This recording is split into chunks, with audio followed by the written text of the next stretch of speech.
Hello everyone, this is Cookies. I got turn 79. We got a ring of wizardry from Hinnom. Again to help our forging. We're also picking up some new provinces for our blood hunting. We do have a few battles this turn. We've got Satala, got Hollow the Vampire Lord.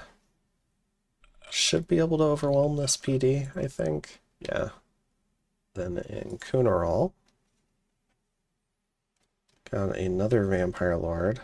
This could be trickier, so we'll watch this one.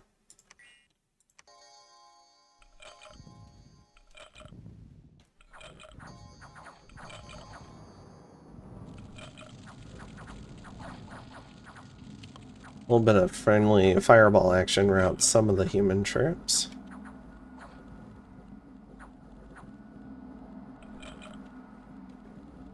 New wave of Soulless. These banishments are huge. Big fire elemental. Alright, Macone defends. Marverni attacking Arco. We've got a bunch of boars and a few bears. Should go fine. I am wrong. Let's go ahead and watch it.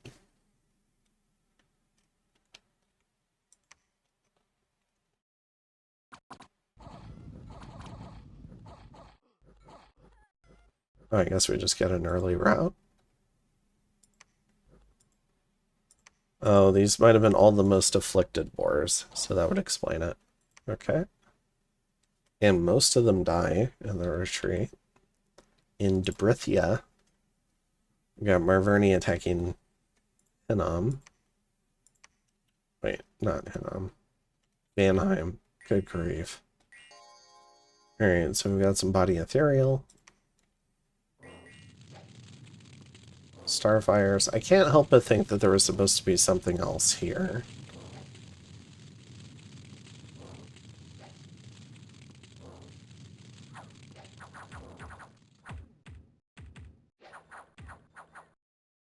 Yeah.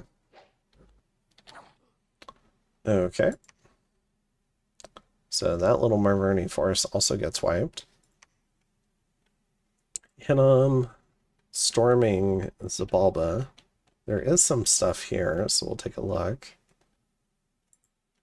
We've got a Baal with a bunch of fire gems, along with, okay protection. We've got this Melkart. So we do yeet off some sort of fireball. Let's see. Probably a little bit easier to look this way.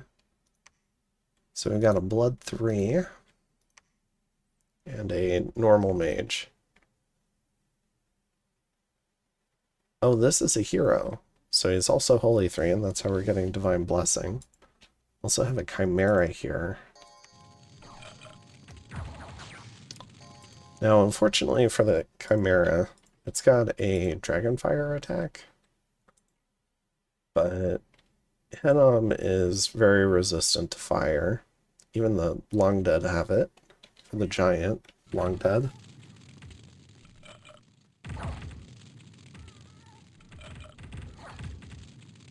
Now, this guy doesn't have a lot of protection. He can definitely die. And I don't believe he got off any sort of Phoenix Pyre.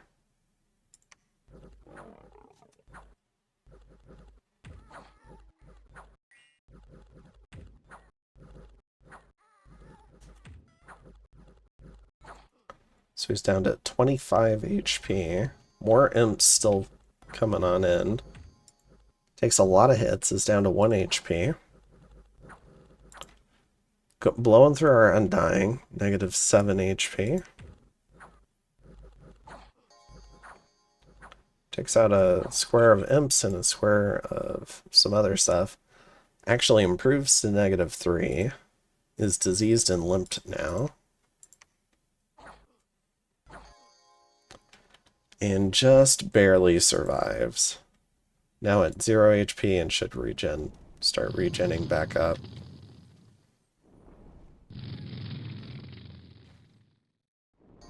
from Enchanted Blood. There we go.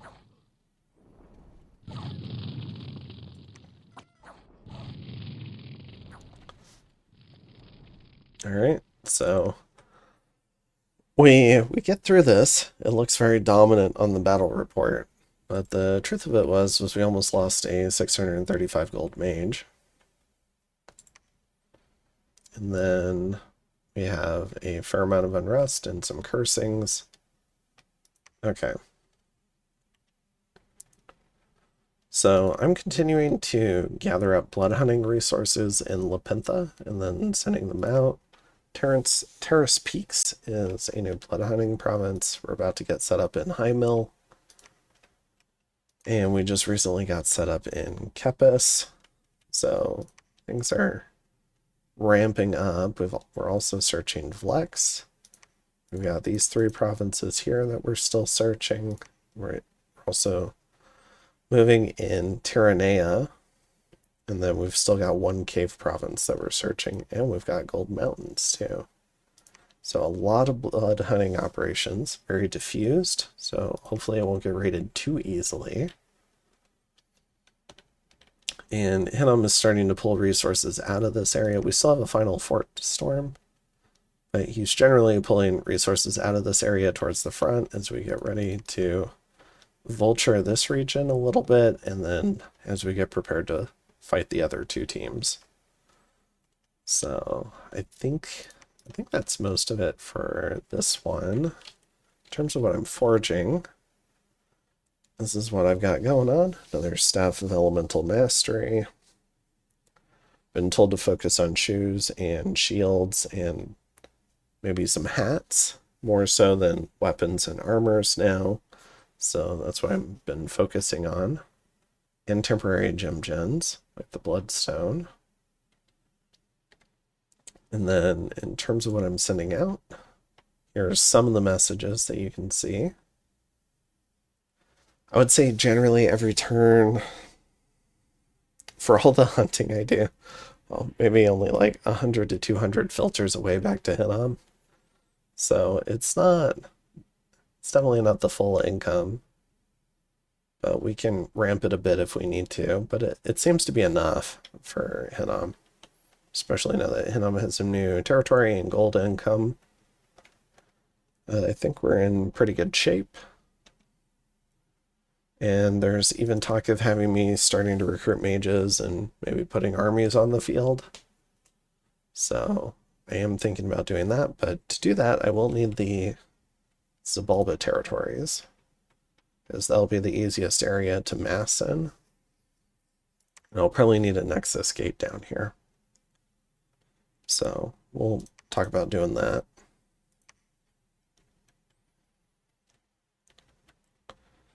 And maybe some sort of place to gather in. I suppose I could always just kind of like slowly march stuff out towards Vlex. Just like have a train of like small little parties. That could also be a thing, and then I gather up in Vlex and send out armies. Whether or not that's practical depends on how well our front line is holding up. Alright, I think we're good with turn 79. I'll go ahead and go to turn 80. Alright, I've got turn 80 pulled up. Have gotten some lanterns from Kaelasa. And we've got a few more battles, mostly the Marverni and Arco teams. So we've got some more boars.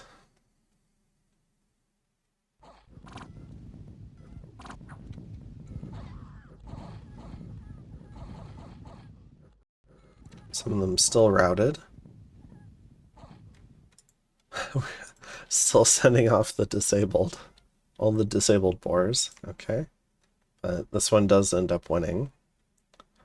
In Levendalen, we've got Marverni attacking Vanheim. More boars.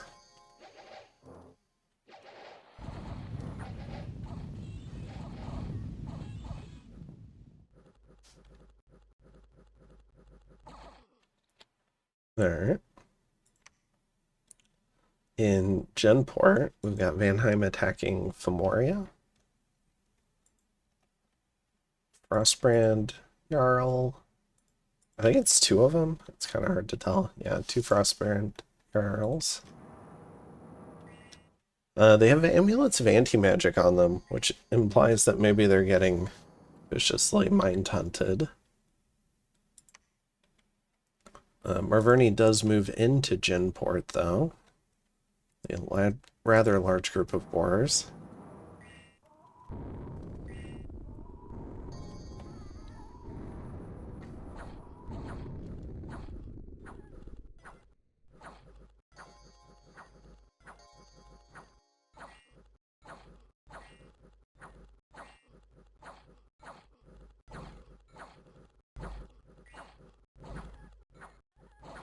And the Jarls defend. Alright. In Laria, we've got Hinnom attacking Zabalba. So we've got Heth the Melkart.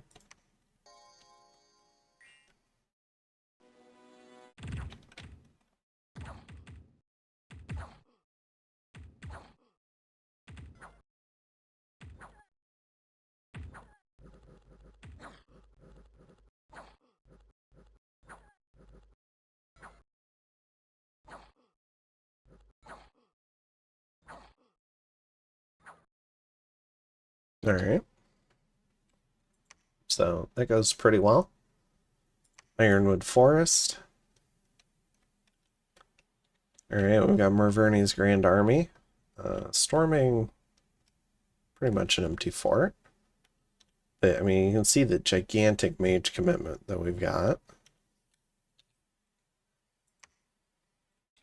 And I suppose we can take a quick peek at their gear again. So you can see all the gear and gems.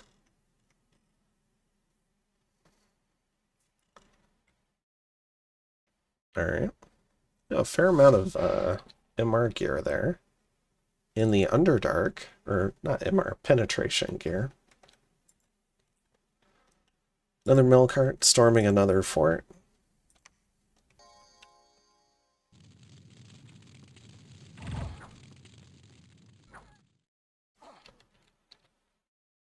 Alright. We get a big harvest. And a Cryptes assassin dies. I guess he's just attacking. AI is not really knowing what to do with this guy.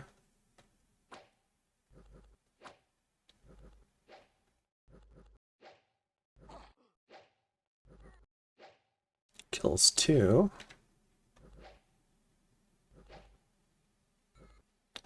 That's why he's the captain, because he killed the giant. Alright. So, continuing to scale the blood economy on my end. Continuing to get the odd vampire. Still kind of waiting to get a hold of this stuff. I think my scouts have almost showed up. So, to get that transfer, I think up here... We've got a couple of scouts who are just waiting for Kaelasa to hand over. But otherwise, nothing too crazy. We're kind of in between all the conflicts that started initially, although this one's still going. It's mostly mop-up operations for the three teams. And then I'm looking forward to a big... maybe potentially final war. We'll have to see how we do in it, but we're hoping we can win there. And yeah, I think that's most of it. In terms of what I'm casting, here's what we've got. Another Curse of Blood. In terms of what I'm forging, here's that list. So you can pause and take a look at that. And then what I'm sending out. And here is the global list still. So I think that's it for this turn. We're only 15 minutes in, so I think I'll go ahead and hop into turn 81. All right, I've got turn 81 pulled up. Get another Robe of the Magi, Ring of Wizardry. I didn't really need these two, but I guess they're nice to have if I want to do two different things at once. I've also started giving some of my surface lands away. The ones I've already finished hunting. We do have the beginning of vulturing operations, so we've got some Kaelasa Thugs. So we've got this Rudra and a Vidyahara with a Hell Sword, Copper Plate. This one's got a Demon Bane and a GSS and Rainbow Armor. And a Ring of the Warrior. It's a whole lot of attacks. Here you can see the buff script.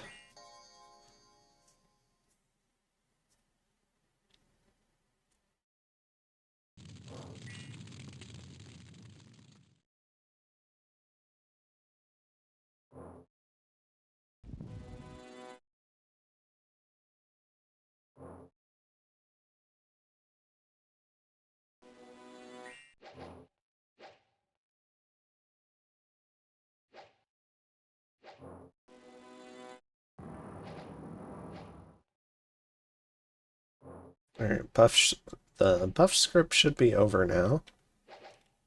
It's mostly just PD. I think that's the free PD commander back there. The Rudra does jump on that commander and kill it. So everyone's routed. So not a very interesting combat, but it's cool to see what Kirby's rolling out there.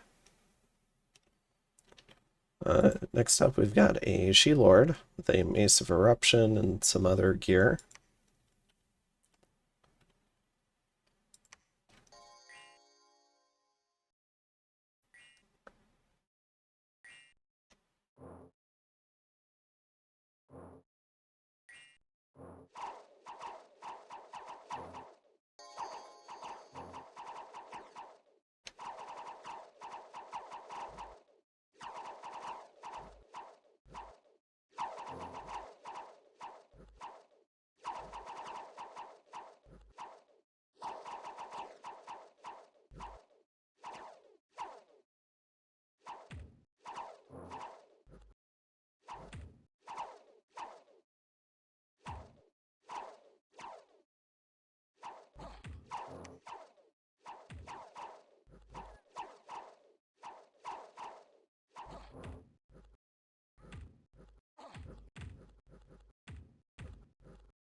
Kind of weird that these two squares just stood back here. It's like they got frozen. Alright, but we should be able to win that. Yep. In Black Alps, we've got another pair, another Rudra. This one's got a Hell Sword and a Demon Bane. Chainmail Displacement. Horror Helmet. And the Vidyahara also has a Hell Sword and a Copper Plate.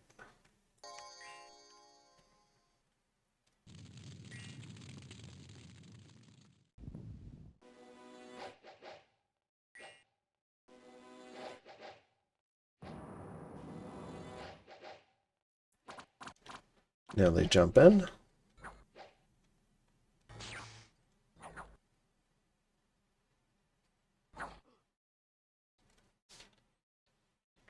Again, not a very interesting combat in terms of just fighting PD, but just trying to showcase that scripting.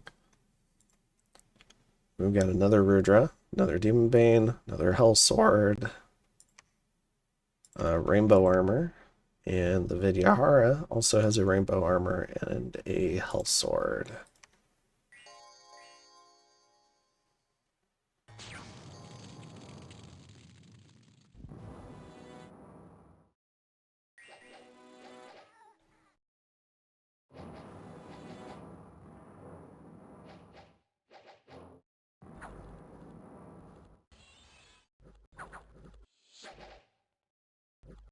Now, Leech is dangerous. You can see it's almost killed this Rudra. But if we kill all the blood slaves, they can't cast it. Get hit by Steel Sight, which takes no effect.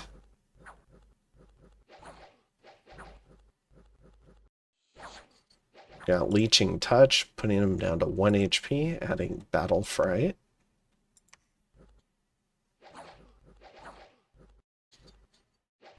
And then I'm presuming that was a Jarl that ran. Yeah, and then the Jarl, no, that one died. The hearse retreats.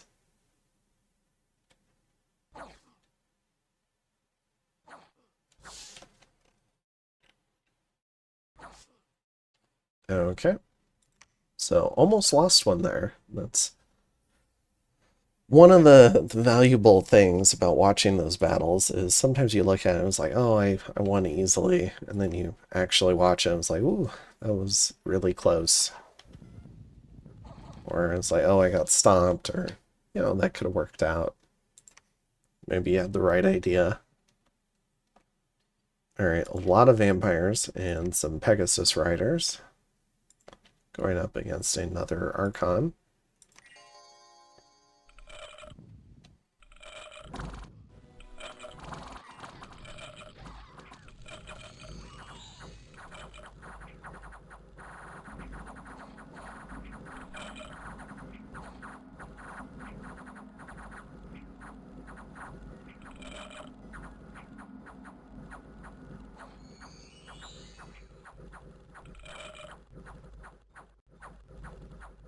Fire Elemental putting in work, but it's just too much Skelly spam. I think the vampires are going to be able to hold.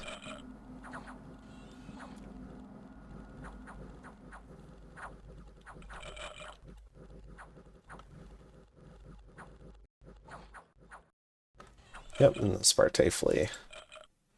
Interestingly, they are not mindless, so they will actually try to run off the field. Alright. Which one was that? Was that here? Okay, in Debrithia, got Merverni attacking Mannheim.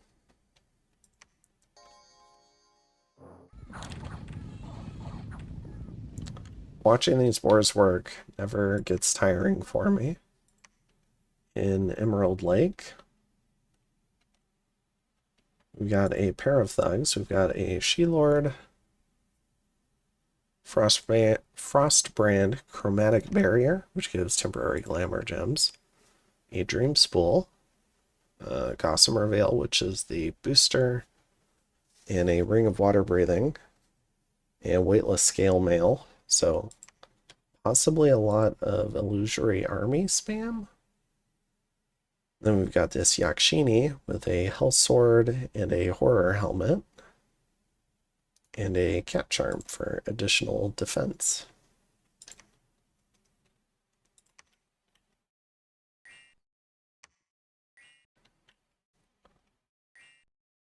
Let's see if we get any summons out of this. You can see the spell casting in the top left.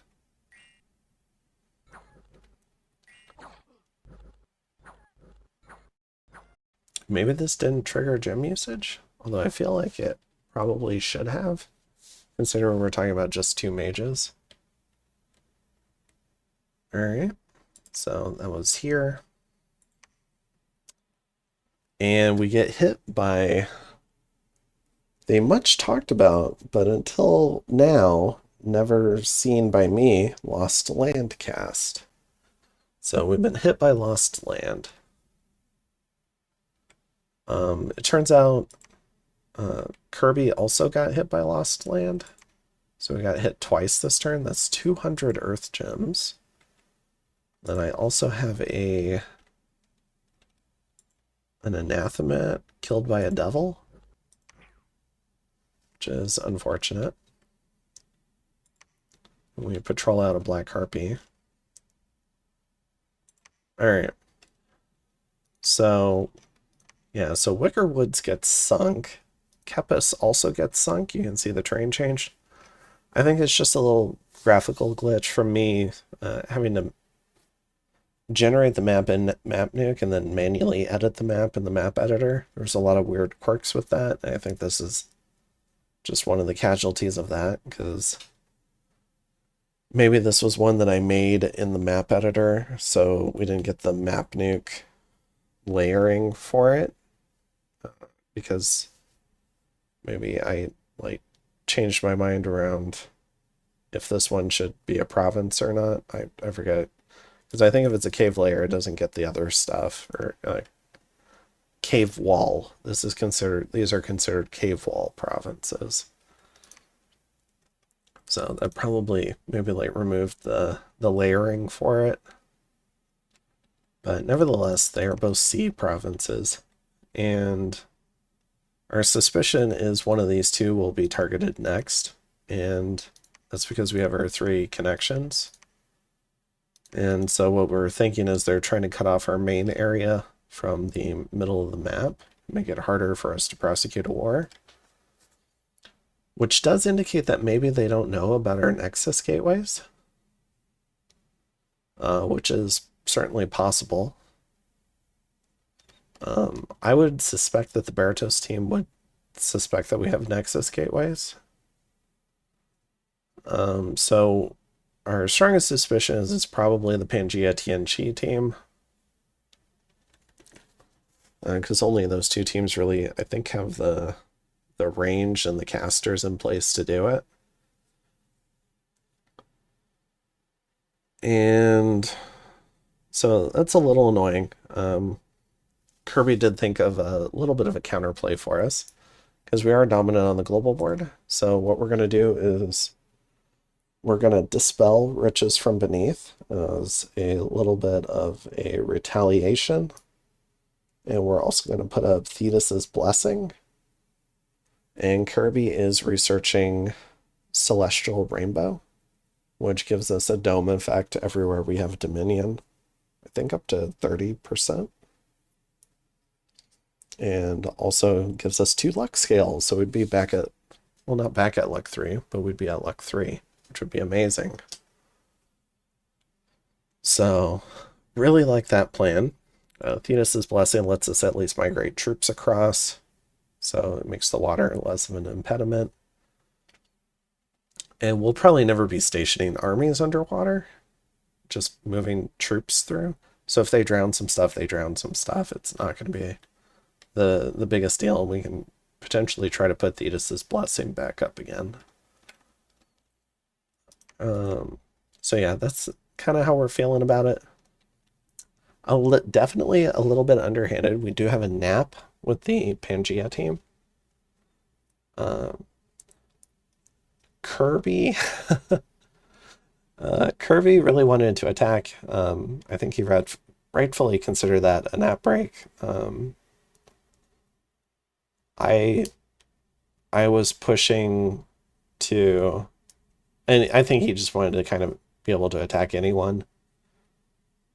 But I was kind of pushing to hold on a minute. I want to see us get our forces in position, and then we can go ahead and end the naps. I don't know. There was some debate about whether or not we needed to give notice after that, because I would consider Lost Land to be a nap break if you've got a nap with someone. So, we were kind of like hemming and hawing over if we should try to elf these other players, or if we should give some sort of notice.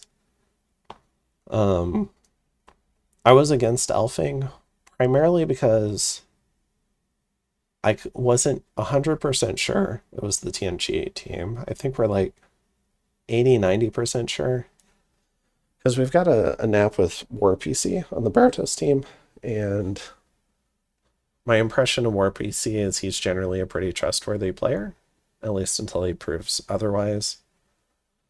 I know we had some pretty heated negotiations when I subbed in for Zabalba in those finals, but I think we were always generally honest with each other about our intentions and about what sort of deals we might want to, might look for or want.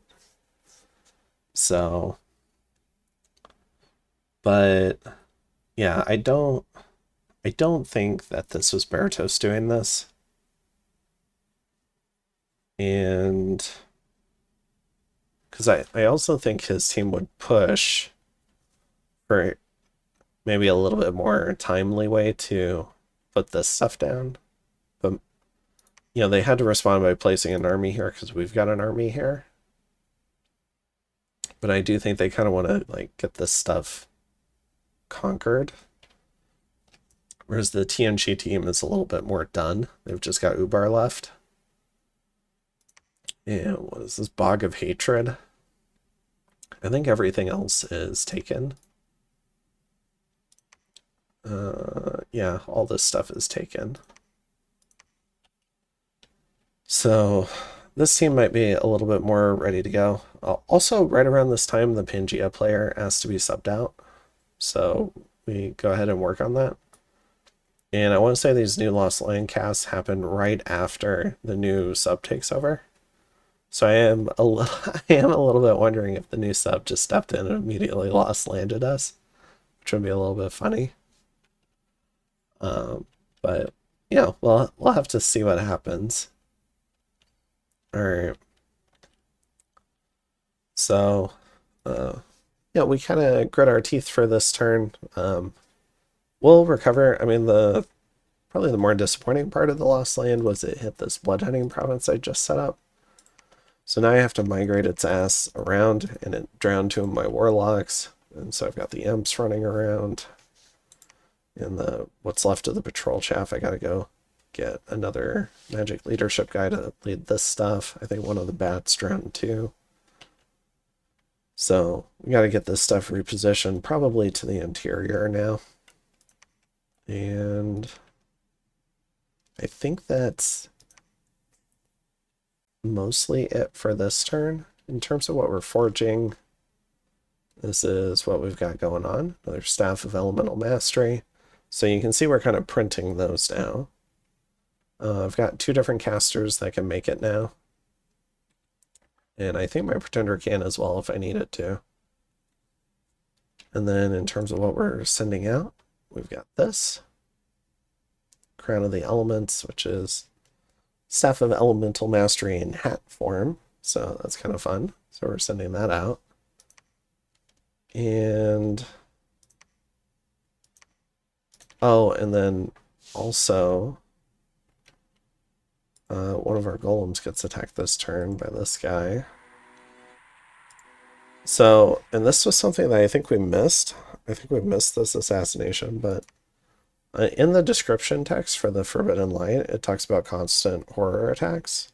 And apparently that works even on mindless. Normally, mindless units ignore the tainted tag because, I don't know, they just can't really get like horror marked.